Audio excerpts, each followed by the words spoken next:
For millions of people, the Beetle is nostalgia, youth, freedom. But what if I told you that this symbol of liberty was actually born from a Nazi dream?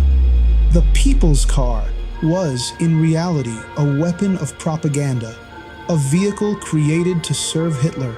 The most beloved car of the 20th century carries a dark past the industry preferred to forget.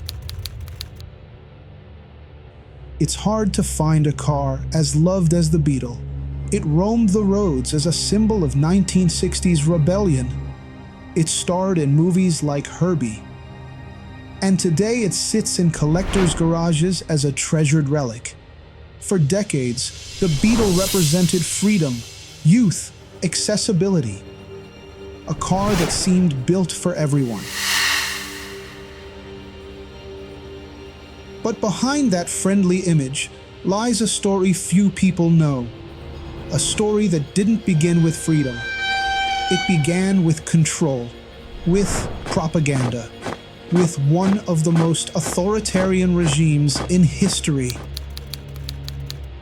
In the 1930s, Hitler's Germany didn't just want to control bodies, it wanted to control dreams.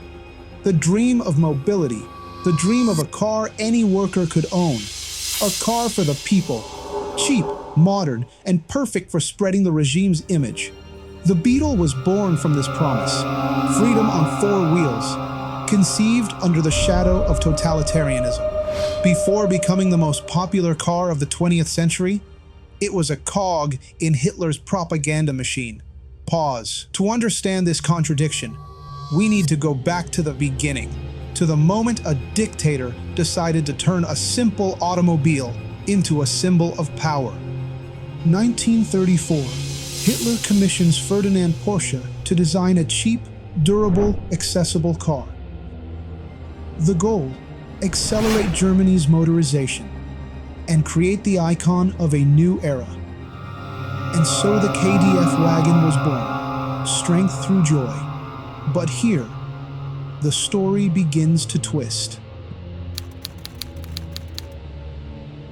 The Beetle's innovative design didn't appear out of nowhere. Before Porsche, a Jewish engineer, Josef Ganz, had already created prototypes of small, lightweight, rear-engine cars with independent suspension. Many experts believe that without him, the Beetle would never have existed. Josef Ganz, editor of Motor Critique, challenged the German auto industry. He advocated for light, simple, efficient cars, the same philosophy later attributed to Porsche. Between 1930 and 1932, Ganz built prototypes with Ardi and Adler, the Maikäfer, the May Beetle. In 1932, the Standard Company bought his patents and launched the Standard Superior, a microcar with a 2-stroke transverse engine, tubular chassis, and independent suspension. 2 years before the KdF prototypes were viable, the Standard Superior was already on the streets.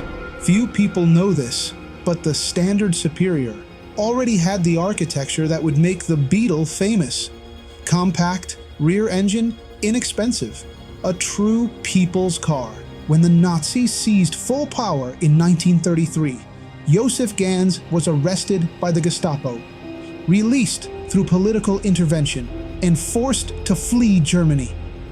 After that, his name vanished from history, while the Volkswagen project advanced under Porsche's signature.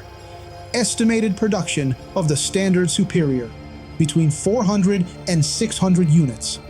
Too few to stand against the propaganda machine. The Beetle didn't copy one single car, but its technical foundation came from pioneers erased by the Nazi regime. And Josef Ganz is the name propaganda tried hardest to bury. 1938, the Volkswagen factory's cornerstone is laid in Fallersleben. But war changes everything. The dream of a popular car disappears. The factory turns to military production. Kübelwagens, amphibious vehicles, and war engines. Deep tension. More than 15,000 forced laborers worked for Volkswagen during the war. Poles, Soviets, prisoners of war, men and women torn from their homes. Some died from hunger, exhaustion, and mistreatment.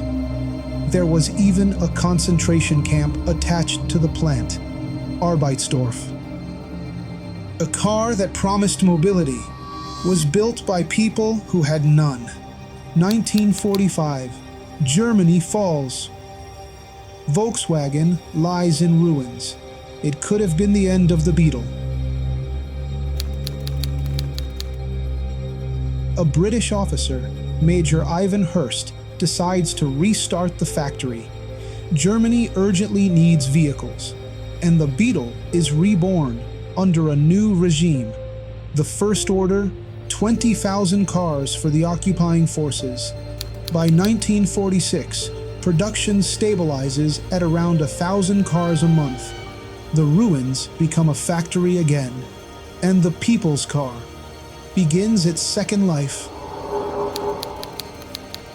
In the following years, the Beetle conquers the world, from Nazi symbol to pop culture icon, adopted by hippies, by families, by young dreamers, immortalized in film, its dark past buried beneath brilliant marketing and a charming design that won hearts everywhere. In the 1960s, during global protests for peace, freedom, and civil rights, it was the Beetle that many young people chose as their companion. The car meant to discipline the masses became the car that challenged the system. The vehicle born under a totalitarian banner became an emblem of worldwide counterculture. That is the twist of the Beetle, a car with dark origins, reclaimed and redefined by millions. Maybe it represents humanity's ability to rewrite narratives, to transform something born under oppression into a symbol of freedom. The Beetle is a metaphor, proof that even the most powerful symbols can be taken back by the people and turned into something greater. From propaganda weapon to symbol of peace and love. Subscribe to the channel, and I'll see you in the next video.